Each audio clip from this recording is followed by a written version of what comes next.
Vous êtes sur RTL. Merlin. RTL Matin, 7h, 9h30. Avec Yves Calvi. Bonjour Laurent Gérard. Bonjour Yves. Bonjour Mademoiselle Jade. Bonjour Monsieur Calvi, bonjour tout le monde. Vous le savez, c'est Marine Le Pen qui a lancé ce matin sur RTL notre nouveau rendez-vous RTL présidentiel, le petit déjeuner de campagne. Bonjour madame. Ah, je vois que vous êtes resté avec nous dans ce studio où on vous a largement interrogé sur la candidature d'Éric Zemmour, qui, je le rappelle, vous dépasse maintenant dans certains sondages. C'est l'histoire d'un mec, madame. Vous la connaissez? Oui. Non, parce que des fois, il y a des mecs, ils la connaissent, alors après, on a l'air con, madame. Enfin, mais qu'est-ce qui vous arrive, Madame Le Pen? Ah ah, je vous ai bien eu, je fais du Coluche, madame. Oui, du Coluche, c'est pourquoi ça? Parce que Coluche, 6 mois avant la présidentielle de 80, il était à 18% dans les sondages, madame.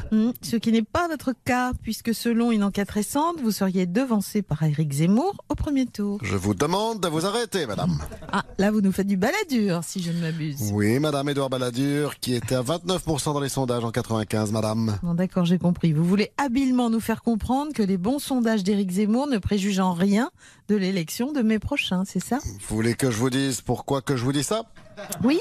Ben, je vais vous le dire, madame. Ah, là c'est Nicolas Sarkozy, qui était donné grand favori de la primaire de la droite en 2017 et qui a été éliminé dès le premier tour. Au profit de François Fillon, madame. Lui aussi, grand favori des sondages, qui a explosé en vol. Salut les Gwyn, repos madame. Comme Alain Juppé, qui ne pouvait pas perdre. Votre démonstration est implacable. Hein. N'est-ce pas, madame? C'est pourquoi je conseille à monsieur Zemmour de s'acheter un vélo et une maison à l'île de Ré, madame, comme Lionel Jospin en 2002. Depuis qu'il a remporté la primaire d'Europe Écologie Les Verts, Yannick Jadot doit consolider tous les courants de son parti. Nicolas Hulot, notre expert en écologie, est parti voir comment il s'en sort.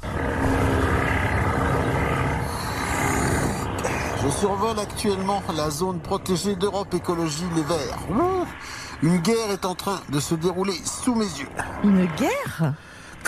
Oui, Sandrine Rousseau de la tribu des écolos féministos débilus essaye de déconstruire la masculinité de Yannick Jadot avec un brocoli. Tandis que Yannick Jadot part les coups avec une batterie de vélo électrique. C'est mal parti pour l'unité alors. En effet, d'autant qu'Éric Piolle de la tribu des écolos progressivos Indinus s'est joint à Sandrine Rousseau et attaque maintenant Yannick Jadot avec un canon à quinoa. Mais Aïe, ça va Nicolas, que se passe-t-il? L'hélice de mon LM vient d'être sectionnée par une pale d'éolienne. Je suis en train de perdre de l'altitude. Ouh là là là là, ça va Nicolas? Mon ULM vient de s'écraser sur les toilettes sèches d'Europe Écologie Les Verts. Heureusement, personne n'était à l'intérieur. Ceci dit, comme on vient de le constater, ils n'ont pas besoin d'aller aux toilettes pour produire de la merde. On retrouve maintenant Jean-Michel Apathy qui anime chaque jour son émission de débat, Les Experts Apathy sur LCI.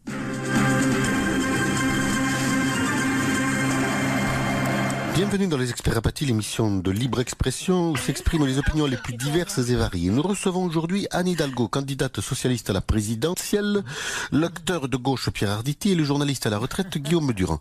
Madame Hidalgo, vous êtes très bas dans les sondages, quelle est votre réaction?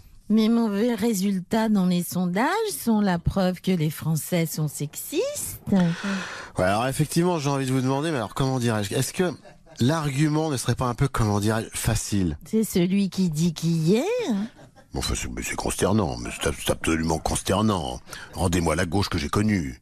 Pierre Arditi, vous soutenez les candidats socialistes à chaque présidentielle depuis l'élection de François Mitterrand en 1980. Faut-il déduire de votre réaction désapprobatrice que vous ne le ferez pas cette année? Ah ben non, il va pas me soutenir, puisque je suis une femme. Mais qu'est-ce qu'elle raconte? Mais ça n'a rien à voir, c'est pitoyable, absolument pitoyable. Mais qu'est-ce que je fous là? Qu'est-ce que je fous là? Alors effectivement, monsieur Arditi, j'ai envie de vous demander, finalement, en tant que représentant de la gauche, comment dirais-je, caviar, est-ce que selon vous, Anne Hidalgo représente effectivement, comment dirais-je, la gauche, comment dirais-je, quinoa? Mais qu'est-ce qu'il raconte? Cette émission est lamentable, c'est complètement lamentable. L'émission se termine, merci à tous, je recevrai demain Xavier Bertrand et nous essaierons dans les experts LCI de répondre à la question: peut-on faire rêver les Français quand on ressemble au directeur de Groupama de Montluçon? Non mais c'est pas possible, pourquoi je suis venu? Non mais j'aurais mieux fait de rester chez moi, mais c'est pitoyable, absolument pitoyable.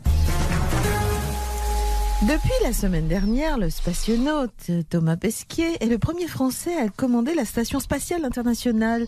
Bonjour Thomas Pesquet. Bonjour. Bonjour les terriens et surtout bonjour à tous et à tous ceux qui me suivent sur Facebook, Twitter, Insta, Snapchat, TikTok, Tinder, Grindr, adopteunmec.com. Oui, bon, Thomas Pesquet, on sait que vous êtes très présent sur les réseaux sociaux, mais vous voulez sans doute avoir moins de temps libre maintenant puisque vous êtes commandant de bord. Au contraire, le précédent commandant, le japonais Sushi Sashimi, il n'en foutait pas une. Il regardait des estampes toute la journée en chaussettes pendant qu'on nettoyait les hublots.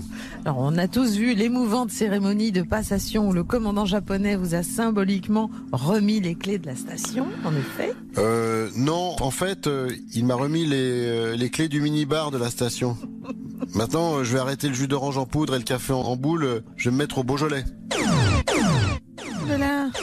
Que se passe-t-il là-haut? On entend des drôles de bruits. Ah, c'est l'américaine Apollo 13 qui tire au pistolet laser sur Yuri Margarine, mon homologue russe, parce qu'il lui a mis une main au cul pendant sa gym. Ah oui, il s'en passe des choses dans la station, hein. On a vu aussi que vous cultivez des piments rouges. Ouais, c'est une idée de moi. J'en ai mis dans les rations de tout le monde, mais j'ai été obligé d'appeler Houston parce qu'on a eu un petit problème. Ah ouais, quel problème?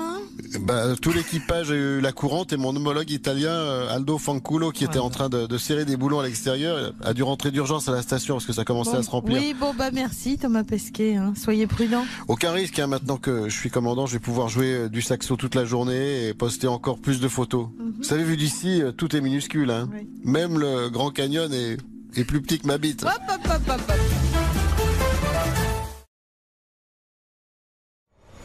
7h, 9h30. RTL Matin avec Yves Calvi.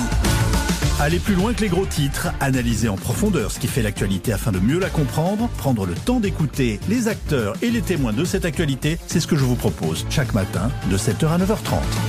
RTL Matin.